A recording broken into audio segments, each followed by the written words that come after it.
Price lord. ದೇವರ ಅತಿ ಪರಿಶುದ್ಧ ನಾಮಕ್ಕೆ ಸ್ತೋತ್ರವಾಗಲಿ. ಮತ್ತೊಂದು ದಿನವನ್ನು ಕಾಣುವಂತೆ ದೇವರು ನಮಗೆ ಕೃಪೆ ಮಾಡಿದ್ದಕ್ಕಾಗಿ ಸ್ತೋತ್ರ. ಆತನು ಮಾಡಿದೆಲ್ಲ ಉಪಕಾರಗಳಿಗಾಗಿ, ಆಶೀರ್ವಾದಗಳಿಗಾಗಿ ದೇವರಿಗೆ ಸ್ತೋತ್ರವನ್ನು, ಮಹಿಮೆಯನ್ನು ನಾನು ಸಲ್ಲಿಸುವನಾಗಿದ್ದೇನೆ. ಇಂದಿನ ವೇದ ಅಧ್ಯಯನಕ್ಕಾಗಿ ಒಂದು ವಾಕ್ಯವನ್ನು ಓದಿಕೊಳ್ಳೋಣ. ಯೆರೆಮೀಯ ಪ್ರವಾದನೆ ಗ್ರಂಥ 13ನೇ ಅಧ್ಯಾಯ 23ನೇ ವಾಕ್ಯ.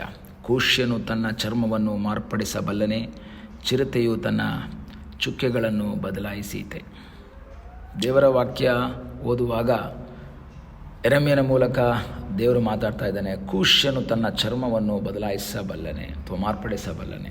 ಕೂಷ್ಯ ಅಂತ ಹೇಳಿದ್ರೆ, ಕೂಶ್ ಎಂಬ ಪದ ನಮ್ಮ ಬೈಬಲ್ನಲ್ಲಿ ಅನೇಕ ಇದೆ. ಕೂಶ್ ಎಂಬುದೊಂದು ದೇಶ, ಅದು ಇಂಗ್ಲೀಷಲ್ಲಿ ಇವತ್ತಿನ ಆಫ್ರಿಕಾದಲ್ಲಿರುವಂಥ ಎಥಿಯೋಪಿಯಾ. ನಾವು ಪ್ರತ್ಯೇಕವಾಗಿ ಎಸ್ತೇರ್ ಒಂದು ಓದಬೇಕಾದ್ರೆ ಹಿಂದೂಸ್ತಾನದಿಂದ ಕೂಶ್ವರೆಗೂ ಆಳ್ವಿಕೆ ಮಾಡ್ತಾ ಇದ್ದ ಅಹಶ್ವೇರೋಷ್. ಅವಾಗ ಕೂಶ್ ಅಂತ ಹೇಳಿದ್ರೆ ಇವತ್ತಿನ ಎಥಿಯೋಪಿಯಾ. ಅಂದರೆ ಅರ್ಥ ಏನು? ಎಥಿಯೋಪಿಯಾದಲ್ಲಿ ಅಥವಾ ಆಫ್ರಿಕಾದಲ್ಲಿರೋರು ಬ್ಲ್ಯಾಕ್ ಆಗಿದ್ದಾರೆ. ನಮಗೆಲ್ಲ ಗೊತ್ತಿರುವಂಥದ್ದು, ಮೆಜಾರಿಟಿ ಆಫ್ ದ ಪೀಪಲ್ ಅವರು ಬ್ಲ್ಯಾಕಲ್ಲಿದ್ದಾರೆ. ಈಗ ದೇವರು ಕೇಳ್ತಾ ಇದ್ದಾರೆ, ಅವನು ತನ್ನ ಚರ್ಮವನ್ನು ಮಾರ್ಪಡಿಸಬಲ್ಲನೆ. ತನ್ನಗಿರುವಂಥ ಕಪ್ಪು ಎಷ್ಟೇ ಫೇರ್ ಆ್ಯಂಡ್ ಲವ್ಲಿ ಹಾಕಿದ್ರು, ಎಷ್ಟೇ ಒಂದು ಬಾಡಿ ಲೋಷನ್ ಹಾಕಿದ್ರು, ಅವನು ತನ್ನ ಕಲರನ್ನು ಬದಲಾಯಿಸೋಕ್ಕೆ ಸಾಧ್ಯ ಇಲ್ಲ. ದೇವರು ಪ್ರಶ್ನೆ ಕೇಳ್ತಾರೆ, ಕೂಶನು ತನ್ನ ಚರ್ಮವನ್ನು ಅಥವಾ ತನ್ನ ಬಣ್ಣವನ್ನು ಬದಲಾಯಿಸೋಕ್ಕಾಗತ್ತಾ? ನೋ ಚಾನ್ಸ್, ಸಾಧ್ಯವೇ ಇಲ್ಲ. ಅವನೆಷ್ಟೇ ಪ್ರಯತ್ನ ಮಾಡಿದ್ರು, ಏನೆಲ್ಲ ಮಾಡಿಕೊಂಡ್ರೂ ಸಹ ಪ್ರಯೋಜನ ಇಲ್ಲ. ಕಾರಣ ಸೌಂದರ್ಯವರ್ಧನೆಗೋಸ್ಕರ ಅದು ಇದು ಎಲ್ಲ ಹಚ್ಕೊಂಡು ಏನೇನೋ ಮಾಡೋಕ್ಕೆ ಹೋಗ್ತಾರೆ. ಆದರೆ ಇದು ಯಾವುದು ಸಾಧ್ಯವಿಲ್ಲ ಅಂತ ದೇವರ ವಾಕ್ಯ ಹೇಳುತ್ತೆ. ನಂತರ ಚಿರತೆಯು ತನ್ನ ಚುಕ್ಕೆಗಳನ್ನು ಬದಲಾಯಿಸಿದೆ. ಚಿರತೆಗೆ ಚುಕ್ಕೆಗಳಿದ್ದಾವೆ, ಡಾಟ್ಸ್ ಇದ್ದಾವೆ, ಅದನ್ನು ಬದಲಾಯಿಸೋಕ್ಕಾಗತ್ತಾ? ಸಾಧ್ಯನೇ ಇಲ್ಲ. ಏನೇ ಮಾಡಿದ್ರೂ ಸಹ ಆ ಹುಟ್ಟುವಂಥ ಮರಿಗಳು ಅದೆಲ್ಲದರಲ್ಲೂ ಆ ಡಾಟ್ಸ್ ಇದ್ದೇ ಇರುತ್ತೆ. ಅದರ ಅರ್ಥ ಏನು? ನೋ ಚಾನ್ಸ್ ಅಂತ, ಸಾಧ್ಯವೇ ಇಲ್ಲ. ಅದನ್ನು ಬದಲಾಯಿಸುವುದಕ್ಕೆ ಸಾಧ್ಯವೇ ಇಲ್ಲ. ಆದರೆ ಇದರ ಮೂಲಕ ದೇವರೇನು ಹೇಳ್ತಾರೆ ಗೊತ್ತಾ? ಕೂಶನು ತನ್ನ ಚರ್ಮವನ್ನು ಬಲ್ಲನಲ್ಲ ಅಥವಾ ಮಾರ್ಪಡಿಸೋಕ್ಕಾಗಲ್ಲ. ಚಿರತೆ ತನ್ನ ಚುಕ್ಕೆಗಳನ್ನು ಬದಲಾಯಿಸೋಕ್ಕಾಗಲ್ಲ. ಆದರೆ ದೇವರಿಗೆ ಎಲ್ಲವೂ ಸಾಧ್ಯ. ಮನುಷ್ಯರಿಗೆ ಅಸಾಧ್ಯ, ದೇವರಿಗೆ ಎಲ್ಲವೂ ಸಾಧ್ಯ.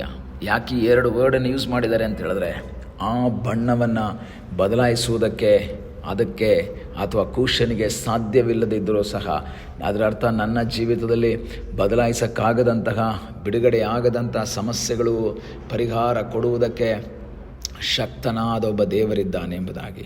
ಈ ದಿವಸಗಳಲ್ಲಿ ಒಂದು ವೇಳೆ ನಿನ್ನ ಸಮಸ್ಯೆಗೆ ಪರಿಹಾರ ಕೊಡೋಕ್ಕೆ ನಿನ್ನ ಕೈಲಾಗಲ್ಲ, ನಿನ್ನ ಕುಟುಂಬದವರಿಗಾಗಲ್ಲ, ನಿನ್ನ ಸಭೆಯವರಿಗಾಗಲ್ಲ, ನಿನ್ನ ಸ್ನೇಹಿತರಿಗಾಗಲ್ಲ, ನಿನ್ನ ಗಂಡ ಹೆಂಡತಿ ಸಂಬಂಧಿಕರು ಯಾರಿಗೂ ನಿನ್ನ ಸಮಸ್ಯೆಗಳಿಗೆ ಪರಿಹಾರ ಕೊಡೋಕ್ಕಾಗಲ್ಲ.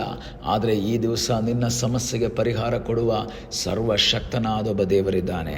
ನಿನಗೋಸ್ಕರ ಜೀವಿತವನ್ನು ಬದಲಾಯಿಸುವಂಥ ದೇವರು, ನಿನ್ನ ಜೀವಿತದಲ್ಲಿರುವಂಥ ಸಮಸ್ಯೆಗಳನ್ನು ಬದಲಾಯಿಸುವಂತಹ ಸರ್ವಶಕ್ತನಾದ ಒಬ್ಬ ದೇವರು ನಿನಗಾಗಿ ಜೀವಿಸ್ತಾ ಇದ್ದಾನೆ. ಈ ದಿವಸ ನಂಬಿಕೆಯಿಂದ ದೇವರ ಸಲ್ಲಿ ಪ್ರಾರ್ಥನೆ ಮಾಡು. ಚುಕ್ಕೆಗಳನ್ನು ಬದಲಾಯಿಸುವುದಕ್ಕೆ ಚಿರತೆಗಾಗಲ್ಲ.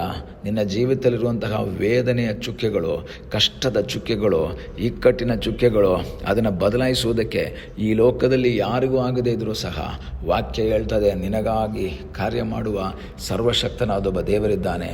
ನಿನಗೋಸ್ಕರ ಸಕಲವನ್ನು ಬದಲಾಯಿಸುವುದಕ್ಕೆ ಶಕ್ತನಾದ ಒಬ್ಬ ದೇವರಿದ್ದಾನೆ. ದೇವರ ವಾಕ್ಯ ಹೇಳ್ತದೆ, ಪ್ರಸಂಗಿ ಪುಸ್ತಕದಲ್ಲಿ ಓದ್ತೇವೆ, ದೇವರು ಸೊಟ್ಟಗೆ ಮಾಡಿದ್ದನ್ನು ನೆಟ್ಟಗೆ ಮಾಡುವುದು ಯಾರಿಂದ ಆದೀತು? ಯಾರ ಕೈಯಲ್ಲೂ ಆಗಲ್ಲ. ಆದರೆ ನಾನು ಯಾವಾಗಲೂ ಆ ವಾಕ್ಯ ಓದುವಾಗ ನೆನೆಸೋದು, ದೇವರು ನೆಟ್ಟಗೆ ಮಾಡಿದ್ದನ್ನು ಸೊಟ್ಟಗೆ ಮಾಡುವುದಕ್ಕೆ ಯಾರಿಂದ ಆದೀತು?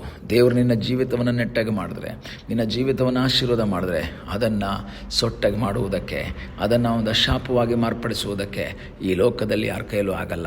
ಯಾಕೆ ಅಂದರೆ ಆತನು ನಿನಗಾಗಿ ಅದ್ಭುತವನ್ನು ಮಾಡುವುದಕ್ಕೆ ಶಕ್ತನಾದ ಒಬ್ಬ ದೇವರಾಗಿದ್ದಾನೆ. ನಿನ್ನ ಜೀವಿತದ ಕಪ್ಪನೆ ಅನುಭವಗಳು, ಬದಲಾಯಿಸಕ್ಕಾಗದಂತಹ ಅನುಭವಗಳು, ನಿನ್ನ ಜೀವಿತದ ವೇದನೆ ಅನುಭವಗಳು, ಇದಕ್ಕೆ ಪರಿಹಾರವೇ ಇಲ್ಲ ಎಂಬುದಾಗಿ ನೀನೊಂದು ವೇಳೆ ನೆನೆಸ್ಕೊಳ್ತಾ ಇರ್ಬೋದು. ಇಲ್ಲ, ದೇವರು ನಿನಗಾಗಿ ಅದ್ಭುತವನ್ನು ಮಾಡ್ತಾನೆ. ದೇವರು ನಿನಗಾಗಿ ಕಾರ್ಯವನ್ನು ಮಾಡುವುದಕ್ಕೆ ಶಕ್ತನಾಗಿದ್ದಾನೆ.